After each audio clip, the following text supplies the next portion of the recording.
Hi everyone, it's Dr. Sarah, and today I'm sharing with you my best tips to stop itching. Whether you have eczema, psoriasis, urticaria, hives, or in general itchy skin. For those who don't know my story, I had chronic eczema since I was a child, and I've shared some videos on healing my eczema naturally. I will link those in the description box down below if you're interested in watching those after this. Basically, I had chronic eczema and it was very itchy. I would also get hives. For a period of time, I would get hives pretty often, actually. I would get super itchy on my arms. I definitely would scratch my arms at night, and I would be scratching my arms without even fully awake or fully realizing. But my arms would be really itchy. My wrists and my hands, I used to have dyshydrotic eczema, which is a type of hand eczema.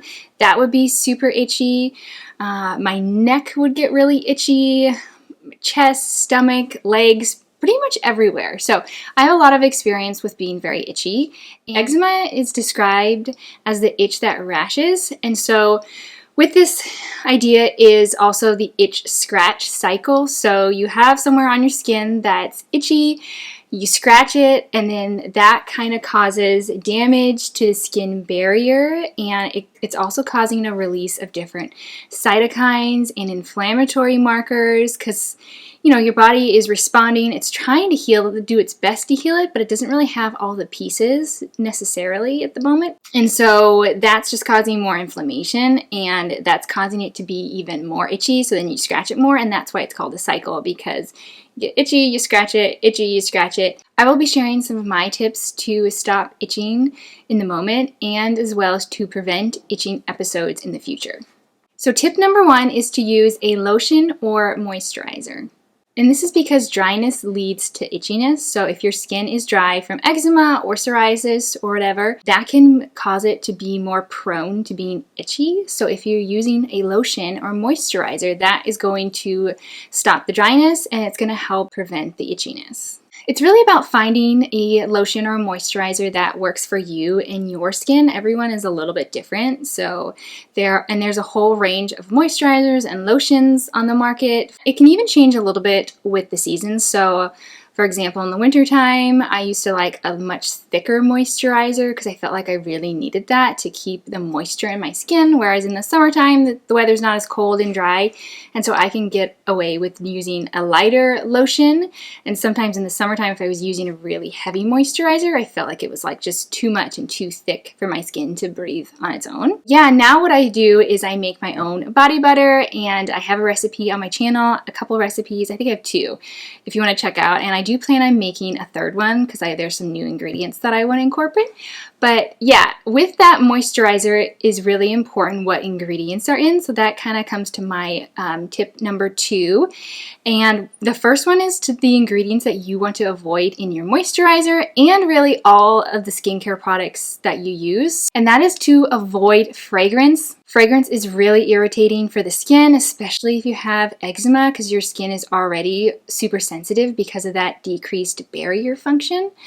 So definitely avoiding all fragrances in your lotions and moisturizers is huge, but then also avoiding fragrance in other products that you use around the home that come in contact with your skin. So even like your hand soaps and your dishwashing soaps, body washes, anything that you're using in the shower, body scrubs, shampoos, and conditioners, because those touch your neck and like your chest and your back too.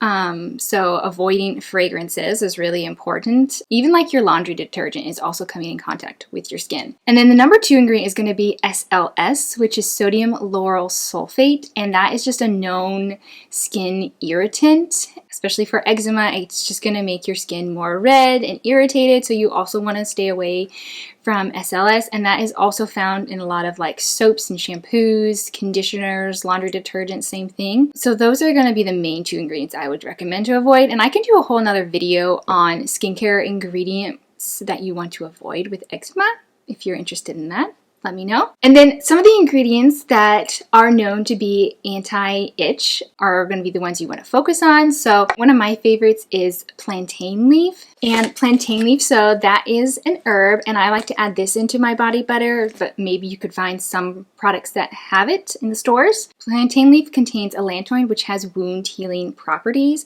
and it's also going to increase cell proliferation. So it's really going to work at building back your skin layers. And it also has vitamin K, which is going to help with the collagen production, which of course is really important for your skin. And then plantain leaf is anti-inflammatory and also antihistamine. All right, next ingredient is colloidal oatmeal. This has been found to be really anti-inflammatory, anti-itch, and soothing for skin with eczema. And you can find that in your lotions or cream. I have one here actually. It's the Derma E Itch Relief Lotion, and the active ingredient is colloidal oatmeal. And quite frankly, I found it doesn't really work that well for me personally. I feel like it doesn't hurt the skin and it is nice and moisturizing, but in the moment for like immediate relief, I haven't found like natural products in the store that you can find. There's a couple other ones that I've tried. I'll list them on the screen here. These ones don't really work that well for me. Not any better than just my own natural body butter that I'm making. If you haven't tried it, you could try it. It might work for you. I just feel like it doesn't help that much. So don't get your hopes too high with colloidal oatmeal, but maybe it will help you. I think something that could actually be a little bit more beneficial with colloidal oatmeal is doing a colloidal oatmeal bath. So they make these little colloidal oatmeal little packets, and so it's in a powder form, and you just add it to your bathtub water, and you soak in it for 5 to 10 minutes, and that can be really soothing for the skin. All right, next ingredient is black currant oil, and black currant oil contains essential fatty acids for the skin, so that's going to help with your skin barrier. It's going to help keep the water in your skin so it's not evaporating and causing that dryness, and it's also anti-inflammatory. Next is aloe vera gel. So aloe vera gel is really cooling and soothing. It's also a humectant, so it's going to help keep that water in your skin like I was just talking about. It's going to prevent that transepidermal water loss. And the main thing with using an ingredient that is a humectant is you do want to apply some sort of lotion or moisturizer after, just to have the most benefits. And then the next ingredient is lavender. Lavender is one of my favorite herbs, and you can take this internally actually as a tea, and it's going to calm down the nervous system. It's a nervous system relaxant, and it can also be used like before bedtime in a tea, and it's going to help also with your sleep. So if you get itching at nighttime, you could take a cup of lavender tea, maybe mixed with chamomile or even peppermint, and that's just going to kind of calm down your nervous system, and it's just really soothing. And I also like to use lavender essential oil here. And lavender essential oil is really calming and soothing for the skin. It's antiseptic, so like antibacterial, and anti-inflammatory. The other essential oil that I like to use sometimes is peppermint essential oil. And peppermint essential oil is very cooling. So for some people, it could be too strong or too much and could maybe just not feel good. It's kind of if you find relief from things that are cooling, if you have like more like red and hot inflamed eczema or itchy skin, diluting this in a little bit of a carrier oil like jojoba or coconut oil or avocado oil, or even in your like lotion or body moisturizer, that can be kind of nice and soothing. And then talking about cooling agents, so that brings me to my third tip, which is using some sort of cooling agent or cold compress on the itchy spot. So this can be like an ice cube directly to the itchy area, but if it's a bigger area that's itchy, you can use like an ice pack on the arm. What that is going to do is it's basically going to numb those nerve fibers so you don't feel the itchiness as much. It's going to relieve pain if you have pain associated, and it's just going to like kind of improve the circulation. So if you have a lot of heat in that area, the coolness is going to relieve that. And then another thing along with that would be taking a cold shower. So if you're kind of itchy all over, that might help. And then of course, right after showering or bathing, you always want to be adding the moisturizer so it connects back in with that first tip. Tip number 4 is in general just talking about the the bath or the shower. So we already mentioned the colloidal oatmeal baths, and typically you want to do it more like in lukewarm water. You don't want to do like really hot water because that dry out the skin. And then there's also what you can try is a diluted bleach bath. You would do a half a cup in a full tub of water or a quarter cup in like a half-filled tub of water. Bleach is going to be antibacterial, so a lot of times with eczema you can have a secondary bacterial infection, and so this is going to help that. It's also going to like dry it out a little if you have more weepy eczema. I personally actually have never tried a bleach bath. I'm curious if anyone has, but it is something that is recommended by dermatologists all the time. I've just never tried it. I've never really felt like I needed to. Lastly, you could also do a cold shower. Not really the most fun, but it has a lot of healing properties for the body. It's good for your circulation, and it's just gonna kind of cool the whole body down. And with that kind of cold, the idea of that like cold compress, it's kind of the similar thing. Taking a cold shower can just relieve that like warmth and inflammation that's coming from the itchiness. Right after doing your shower or bath, you always want to apply your moisturizer, ideally within the first minute or two. Just applying the moisturizer or lotion, because that's going to really lock in the water and prevent your skin from drying out. I think we're on tip number 5, and tip number 5 is actually a really big one, and that is to remove the triggering irritant that is making you itchy in the first place. And so for example, like sometimes people get really itchy with certain materials like wool especially. So if you put on a wool sweater or some sort of wool piece of clothing and you're noticing a little bit of itchiness, take it off right away. Don't think, oh, maybe it won't last. I would just remove that article of clothing, and probably not even just stay away from wool really if you have itchy skin. Same thing with like sometimes synthetic fibers like polyester, that can make your skin more itchy, especially if your skin's really sensitive. And so I would always opt and recommend cotton clothing, like organic cotton or just 100% cotton, even bamboo. Those are more natural fibers that your skin's not going to react to. So that's important. And then another big trigger for itchiness can be sweating or overheating. So if you're in a warm area, I would say try to get out of the heat. Go to an area that's cooler. If you're sweating, try to dry off your sweat as fast as you can. And then, maybe that's when you hop into that cold shower if you're really hot and sweaty. And then I already talked about avoiding fragrances. Just want to reiterate that can be a big trigger. So avoiding fragrances in your skincare products and in all of your household products. Like perfume and cologne. That is another big one. Really, that's just really important. And then I have a specific tip actually that would work for me when I was in like a really itchy state, and especially for the arms mainly, but what I would do is I would find like my most comfortable cotton long sleeve shirt, and what I would do, I would be itchy. I would itch it a little bit because I think that's okay. A little bit of itching kind of helps. So I would itch it a little bit and then put on my moisturizer on my arms, and then I would find my most comfortable long sleeve cotton shirt that I knew wasn't gonna like make my skin worse. And so for me, it was one that wasn't too tight and wasn't too loose. It was just like a nice fitting long sleeve shirt. I would put that on, and maybe I'd have, just some pants that were comfortable as well. And then I would lie down in bed or the couch or wherever and just try to like focus on my breathing, try to relax. Sometimes I would even take a nap, and that would work.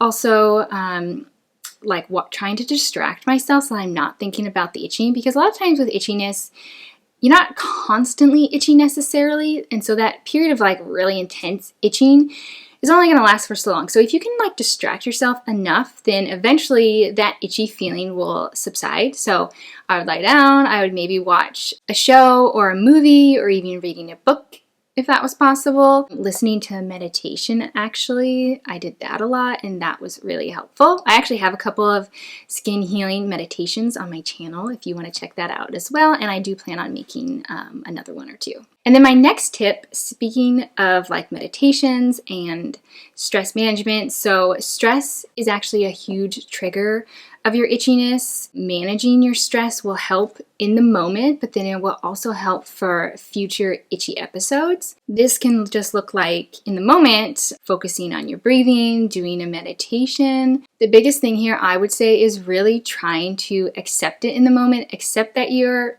feeling itchy, you're having an itchy episode, and just try to like breathe through it and relax, knowing that, you know, it's not going to last forever. You're itchy right now. It's okay. And you can try to move on from it. And I have a little bit of a story with this actually idea, and not so much with the itching, but I used to have really kind of bad eczema behind my knees, and I was a runner. So I would, you know, wear shorts and run, and a lot of times I'd feel self-conscious of like behind my knees, like when I was running past people, like they could see that I had that itchy spot.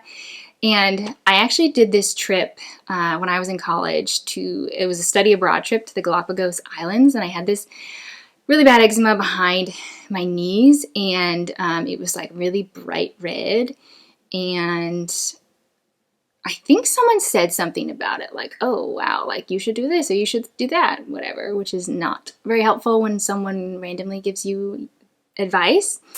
I decided in that moment to not care and to tell myself that I did not care what other people thought of my skins, and specifically the skin behind my legs.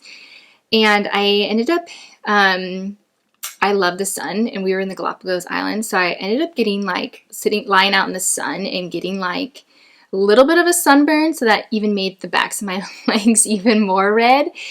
And I don't know if it was between getting a little bit of sun and the thought of being like, I'm not going to care anymore what someone thinks, and like, who cares? I'm going to wear what I want to. And then after that trip, that was like the last time I ever had like a big flare behind my knees like that. So take that as you will. I think it's because I was just like, you know what? I don't care what someone thinks or what someone says, and I'm just going to wear shorts. Okay, moving on from that little story. My next tip is to avoid sugar.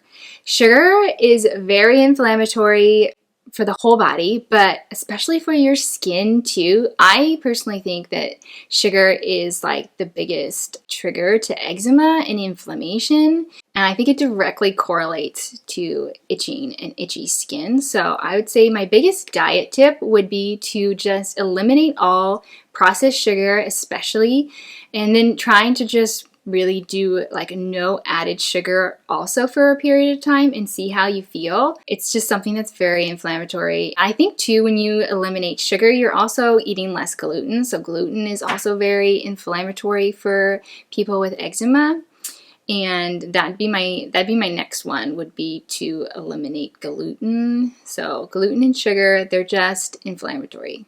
The next tip is about eczema and histamine-rich foods. So the idea is that these histamine-rich foods are causing more histamine in your body, and histamine is that chemical molecule that is responsible in part for the itchy feeling. But it's not as straightforward as you think. So I actually want to do a whole separate video on eczema and histamine-rich foods and how they're actually impacting your eczema, which ones are okay to eat, which ones should you actually avoid. So that is going to be an upcoming video, so stay tuned. All right, now my next tip is about supplements. The first one being quercetin. So quercetin is a natural antihistamine and mast cell stabilizer.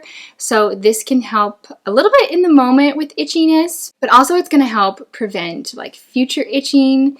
The other one that's kind of related is stinging nettle. So stinging nettle is an herb, but it also has quercetin in it. And for these two supplements, especially if you have hay fever symptoms or like environmental or seasonal allergies, they're going to benefit from something that is going to be mast cell stabilizing and reducing the histamine levels that are circulating in the blood and in the body. So that can be helpful for you if you suffer from those symptoms as well. And then the next supplement that I love is omega-3 fatty acids. Omega-3 fatty acids are anti-inflammatory, and they're also just really like moisturizing your skin from the inside out. So that's also going to help with like that dryness that we talked about. and just really good anti-inflammatory and like a healthy fat for your skin. And I have a video that goes into a little bit more detail on the best supplements for your skin and for eczema, so I'll link that in the description down below. All right, so my very last tip is to drink more water. This is going to be moisturizing your skin from the inside out. And so with eczema, a lot of times the skin is dry, but it's also dehydrated. So having more water internally is going to be beneficial, and especially if you can have it in like a nice like water bottle or like a thermos with a straw.